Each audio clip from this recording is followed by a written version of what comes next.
Hello everyone, this is Jody Wood, your instructor for Expository Composition, English 1010-108 in the fall semester 2019 of Snow College. Well, welcome to Week 8 summary.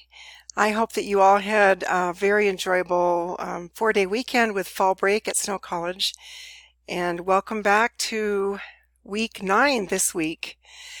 Well, we're going to talk about the assignments that are due this week first. So I'm recording this on Monday, October 14th, and there is an assignment that's due tonight. It is called Visual Rhetoric and Advertisements. It's just a weekly assignment. You need to read Chapter 2 in the textbook. It's entitled Responding Rhetorically, and it begins on page 70 and ends on page 81.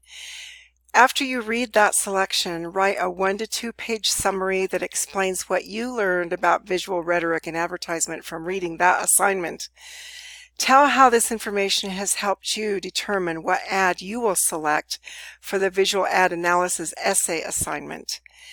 Be sure and write this assignment that is due tonight, your summary, in a Word document that uses the MLA format. And we're going to talk more about that in just a bit after this week's assignment discussion. So again, that is due by tonight, Monday, October 14th, by 11:59 p.m. Visual Rhetoric and Advertisements. So make sure you read that selection in the textbook and write your summary before midnight to get full credit. All right, let's go on to the next assignment due this week. Remember that the assignments in this class are sequential. They build upon one another. So this weekly assignment that's worth 20 points that is due tonight is to prepare you for the essay that is due on Thursday this week. That essay is entitled Visual Ad Analysis Essay. And it is based on the same type of information that you saw in your reading and what you wrote your summary about for tonight.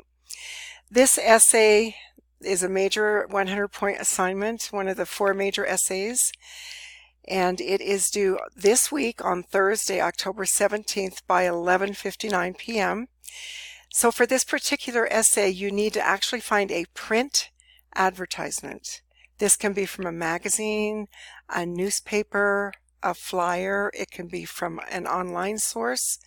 There are a number of different ways you can find a print ad, but you need to analyze it rhetorically in a 3 to 5 page essay. The essay should not evaluate the product. The purpose of the essay is to determine the ad's rhetorical strategies and an attempt to persuade the audience to purchase that product or do whatever it is that the ad is trying to encourage you to do. You need to include a copy of the ad, a photograph, or a link to the ad. If it's online, if you have to do it with a link. Somehow I need to be able to see the ad, and your peer who will be evaluating your essay needs to be able to see the ad that you analyzed. So please carefully read the assignment's instructions and make sure that you answer the 7 questions that are presented there in an essay form. For this assignment, this essay, please create a unique title for this assignment rather than using visual ad analysis. I tell you in your feedback from me all the time that use the exact title of the assignment unless the instructions tell you to create a unique title.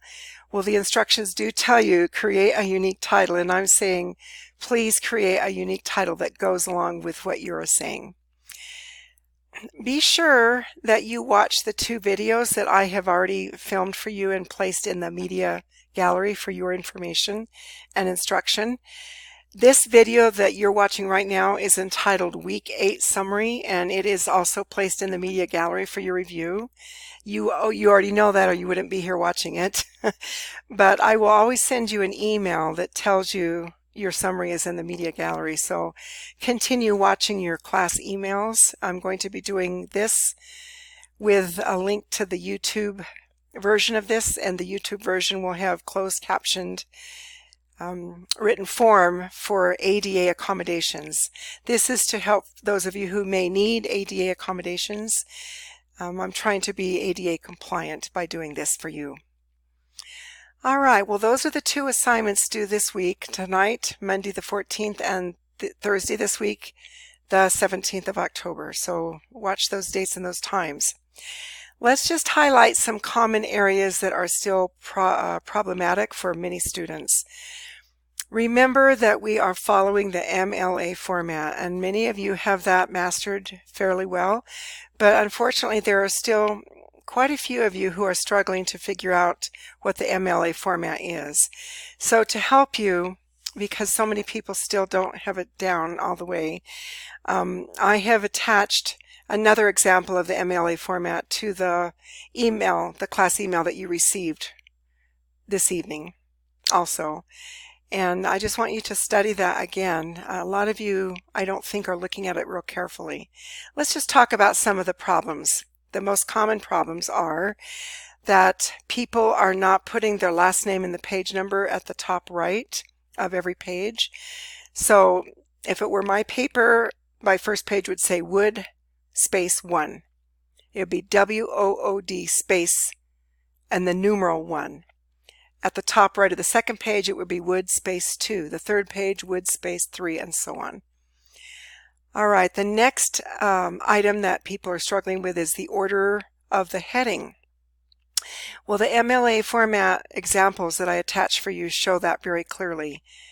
The first line of the heading is your first and last name. The second line of the heading is Jody Wood, because I'm your instructor, and that's where your instructor or professor's name goes, right on the second line. The third line is the name of the class, and there are 3 or 4 ways that you can write it. It's acceptable to say capital E, capital N, capital G, capital L, hyphen or colon 1010-108.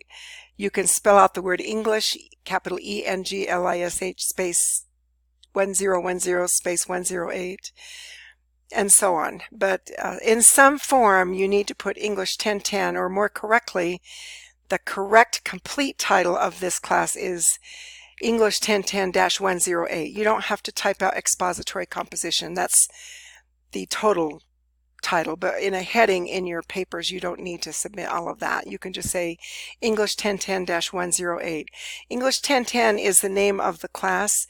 The 108 is this section. It is specifically my online section.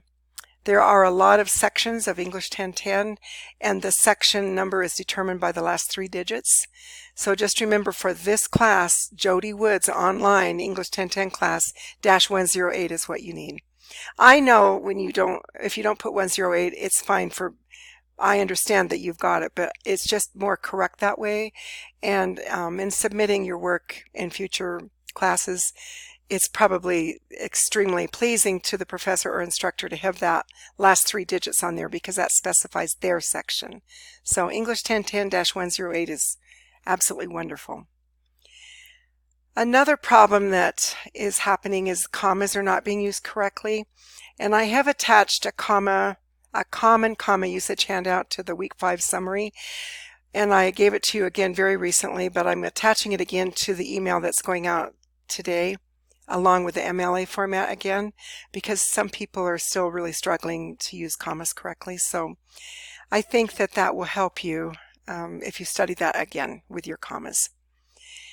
Make sure that you remember that, generally speaking, unless you're told otherwise, that you use the complete title of the assignment as the complete title of the class. The essay this week is the exception because you're creating a unique title, but usually you do use the exact title. So make sure you read the instructions. That's the key. Read the instructions, and they will tell you what to do specifically. Proofreading is sort of an issue for some people. You need to carefully proofread your work for lots of different things. One thing that you need to look for is to make sure that you're writing in complete sentences, not in fragments. Remember that a complete sentence has to have a subject, it has to have a verb, and it has to make sense. I always try to indicate on your assignments and essays when you've written in fragments, so look carefully for my comments in those areas. Do not end a sentence with a preposition. I have given you a preposition handout in past class emails. I'm going to attach it again to the email that's going out today because you need to study those prepositions. In English class in high school, often you have to memorize those. Most lists have 48 prepositions. Some lists I've seen have as many as 54 or even 56 prepositions. I'm not asking you to memorize them. I'm asking you to recognize them. You need to know what they are so that you can use them correctly and make sure you're not ending a sentence with a preposition. Do not begin a sentence with the word and. Do not begin a sentence with the word but. That is not correct, grammatically speaking, in your writing. Remember that you have to, again, I've mentioned it several times, but it's so important. You must carefully read the assignment instructions. Every single assignment that we've had this semester has had at least one student, if not more than one, complete the assignment incorrectly because they failed to read the instructions from the beginning to the end carefully. So that is key. Read the instructions all the way to the end and follow them, please. Okay, here is one of the biggest areas that I'm having trouble with getting students to understand. That is reading my comments and corrections on your graded assignments. I have gone to a lot of trouble in recent grading of assignments to submit screenshots again of how you find my comments and my corrections. And I am going to attach those screenshots one more time to the email today. This email that I'm sending out today will have multiple attachments because people are just having trouble remembering to do the things that I'm asking you to do. So if you're not reading my assignment, the assignment corrections that I put on and to the right side of your document, you're not going to learn how you need to make corrections. So please read my comments and instructions. It is so very important. Now, I admit that a lot of what I'm saying is redundant and repetitive, and I am sorry for those of you who don't need to hear everything that I'm saying, but I am trying so hard to get through to every person, and that's why I'm making videos along with the written form, because I'm trying to accommodate different learning styles. Some people are auditory learners, some people are visual learners, some people have to read everything that they need to know, and listening to a video like this is frustrating. That's why I'm trying so hard to present my instructions to you in so many different forms so that I can reach everybody. So please understand that I am trying my very best to help you. If I am not making sense to you, please email me and tell me.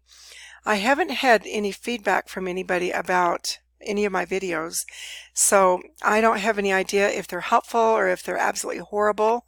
I don't know. all I can tell is if people email me and ask for help or make comments. So if this is not helping you and I need to make an improvement in the way that I'm presenting things, you need to tell me, because I'm not psychic. I wish that I could be psychic. Sometimes I think I might be a little, or I might get glimpses of inspiration here and there like most of us do, but I really don't always know if I'm doing what I need to do to help you as your instructor. So your feedback to me is appreciated. If you don't understand something, you have a question, you think I need to do this a little differently or that a little differently, please email me and let me know. This is an online class, so it's a lot harder to stay in touch without the email or the reply to me in the comment box sections of our Canvas classroom. I'm always happy to be there to personally assist you and support you in any way to the very best of my ability. And I want to thank you all for being conscientious and dedicated students in this class. You've been amazing to work with. I'm thoroughly enjoying each and every one of you. And let me know what I can do to help. Have a very pleasant week. Enjoy life. Enjoy your classes. And best of all, just have a good time in what you're doing in your life. Thank you. Take care. I'll see you soon. Bye-bye.